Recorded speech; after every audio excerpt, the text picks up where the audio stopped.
Hello guys, welcome to a new video. In this video, I am going to discuss about one LeetCode problem. Okay, so the question is contents duplicate 2. So I have already uploaded one video for contents duplicate, and in this video, I am going to discuss about contents duplicate 2. Okay, so let's get started. So the question is given an integer array nums and an integer k return true if there are two distinct indices I and j in the array such that nums of I equals to nums of j and abs I minus j less than equals to k. It means that you have to find out two distinct indexes such that the elements of the two indexes must be same. And the second thing is the absolute difference between that two indexes must be less than equals to k. Okay, I think this question is clear to you. So now let's see some examples. Okay, so let's see the first example. As you can see in this nums array, these two elements are same. Okay, as you can see, you have to find out that two indexes, that's that nums of I equals to nums of j. Okay, if you take this is a ith index and this is a jth index, if you just find out the absolute difference, like this is the index position 0, right? 0 1 2 3 means 0 minus 3.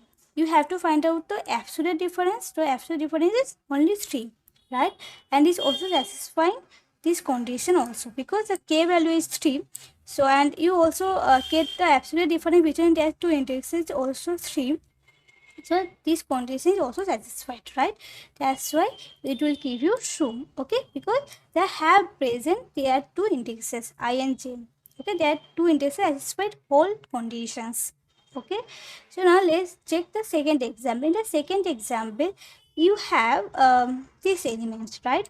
So at first, if I is like 0 and 0 1 2, now you put two indexes that the elements of that two indexes are same. Okay, 1 and 1. But if you find out the difference like 0 1 2, right? But the difference, let me write it over here. Like the first position is 0, right? Means this one. Okay, and then minus what is the index position of this one is 2. Okay, is 2, right? So now you will get, you have to find out the absolute difference, right? Means you have to find out the absolute difference, abs. Okay, you have to find out the absolute difference. So if you take the absolute difference, you will get 2, but the k value is 1. So you cannot take these two indexes, right? So next you will get this one and this one, right? So now if you now find out these two indexes abs of 0 1 2, okay, you are taking the first 2 minus 3, now you will get 1, right? And now these two indexes also satisfying this absolute part also, means the absolute difference between that two indexes also less than equals to k. Okay, that's why it will give you true. Okay, in the third example, they don't have any indexes like that. Like you, as you can see, they have so many duplicate elements, right? But none of the elements satisfying these two conditions. That's why it will give you false. Let me check the like one example. Like here I get 1. Okay, for the first time 0. Okay, okay, let me write it this way. ABS 0. Okay, 1. Okay, and 0 1 2 3, and your next index position is 3. Okay, now you will get 3, but your k value is only 2. Okay, so for the next time you have 2, and what is the index position of 2 is 1. Okay, and 1 minus, now again you will get here 2. So 0 1 2 3 4. Okay, so now again you will get 3. 0 1 2 3 4. Okay, and the same way if you do the same thing for 3, also you will get more than kth value. Means obviously the value, whatever value you will get a greater than k value. Okay, that's why it will give you false. Okay, I think the whole question is clear to you. So now let's see how we can solve this problem. Okay, so we can solve this problem very easily using nested for loops. Okay, so how to solve this one, let's see.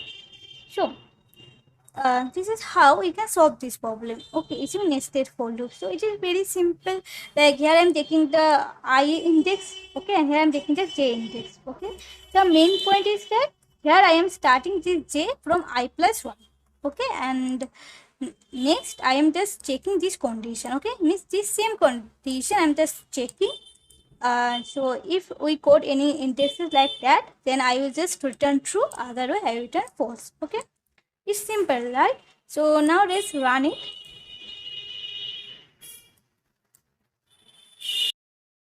Submit it, then you will get time limit exceeded. Actually this is not like you cannot solve this problem using only like a nested for loops. Yeah, a time limit exceeded, so you cannot solve this problem using this one. You have to use another logic. So how we can solve this problem? Okay, I am tilting this one. So the thing is, we can easily solve this problem using hash map. Okay, and in the hash map, in the key part, I will store the nums elements. Okay, and in the value part, I will store the indexes. Okay, so I think this is clear to you. So if in the value part I am storing the integer type data, and in the key part I am also storing the integer type data, right? So I will create one hash map with integer type key and with integer type value. Okay, integer. I will traverse our nums array. Okay. So now hm dot contains key. So in the key part I will store the nums elements, right? So nums of I means if that particular element is already present in our hash set, then I will do something. Otherwise, means in the else part I will do something else. Okay, so now let's see what I will do in this if else part. So in the else part, it means that that particular value, means a particular key is not present in our hash set. So then it's simple, like we'll just store that value in our hash set. If we don't have that value, then I'll just store that value. Okay, means that key, right? So nums of I, comma, that index position. Okay, if somehow we have that particular value, then it means that we got the same value, mean then that condition is satisfied, right? Mean now this condition is satisfied, right? We got the same value, that's why this condition method is satisfied, right? So if that condition is satisfied, then what will be our next task? Our next task will be to check this condition, right? So now I'll check if hm dot get method will give me the value of that particular key. Okay, so here I will mention that key. Okay, and minus that particular I, means this I. Okay, so now math dot abs, you have to use the method abs for taking the absolute value, right? So if method abs less than equals to k, then we will just simply return true, right? Otherwise we'll do in we'll do what we'll do the same thing for like hm dot put. We code that key, right? Like let's take this example, right? So when I am describing this question, I told you that here I have to the 3 times 1, right? So for the first time, like okay, just a second, if I check take the second example, then you will get 0 1 1, right? So for the first time, this one will store here, right? Means in our hash map, what we have in the value part, we will have 1 and 1 comma 0. Okay, just think like this way. Okay, but for the next time when you will get 1, then now this if condition will satisfied, but then this if condition not satisfied. Okay, then what will be our task? Like then I will just store that nums of I. Okay, and I will update that value, mean I will update the index position. Okay, and for the next time I will store for the same I1 value, I will store the updated index position, means for this index position I will store 0 1 2. Okay, I think this clear to you, right? Like for the first time we have this 0, right? We have this 0, and when I get this condition becomes satisfied for this one, then what will be the index position is 2, right? But then this if condition not satisfied. Why so? Because if you just take like 0 minus 2, then what is the absolute value is 2. This k value is 1 only. Okay, this k value is 1, right? Like for this example, the k value is 1. So this condition was satisfying. So that's why we will just update our hash map. Okay, now for the same value, I will store the index position 2. Okay, I think this is clear to you. So this way this process is going on. Okay, so after this for loop, I return false. Okay, return false. Okay, that's all only you need to do. So now just run it. So as you can see, our solution is got accepted. So let me just describe this solution again using this example. So this is our second example, right? So here our k value is 1. Okay, so for the first time our value is 1. Okay, so now this if block will not execute. We will come to our else block. In the else block, we will store this 1. Okay, and in the index position, in the value part, I will store 0. Okay, so next time our next element is 0. Okay, so again this if block will not execute. We will come to our else block. In the else block, I will store 0, and for the value part, I will store the index position. What is the index position for 0 is 1. Okay, so now again our next element is 1. So now this if block will execute because this HM just contains measure is become true, because yeah, actually that 1 is contained in our hash map, right? If that 1 is contained in our hash map, then we will check this if condition. Okay, so now if you just check this if condition, HM the get method will give me the value of that particular key, and what is the value of the particular key is now 0. Okay, 0 minus I. Why I am taking here I? Because in ith index position, I got the same value. Okay, so means in the I, what is the position? 0, 1, 2. 1, 2 means in second index position, I got the same value. Okay, so that's why I am taking I.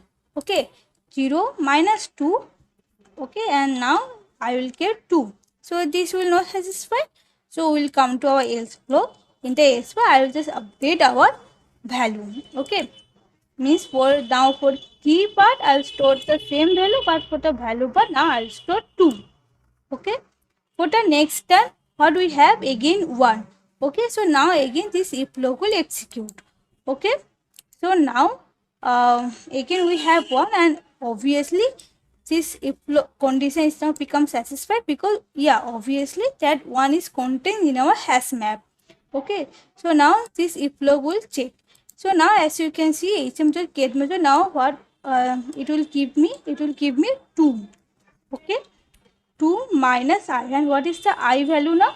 Our I value is now 3. Okay, let me just check 1 2 3 4. Yeah, now it is 3. Okay, so now it is now 1, right? Means obviously minus 1, but like I am taking the absolute value, that's why I am just taking 1. Okay, so now this if block will execute, so I will just return true. Okay, it will not go in this else block. So that's all only you need to do. I think this code is totally clear to you. If you have any doubts, you can definitely ask me in the comment section. So now just submit this code and let's see what we get. You can see our solution is totally accepted. So if you have any questions, you can definitely ask me in the comment section. So thanks for watching. See you in the next video.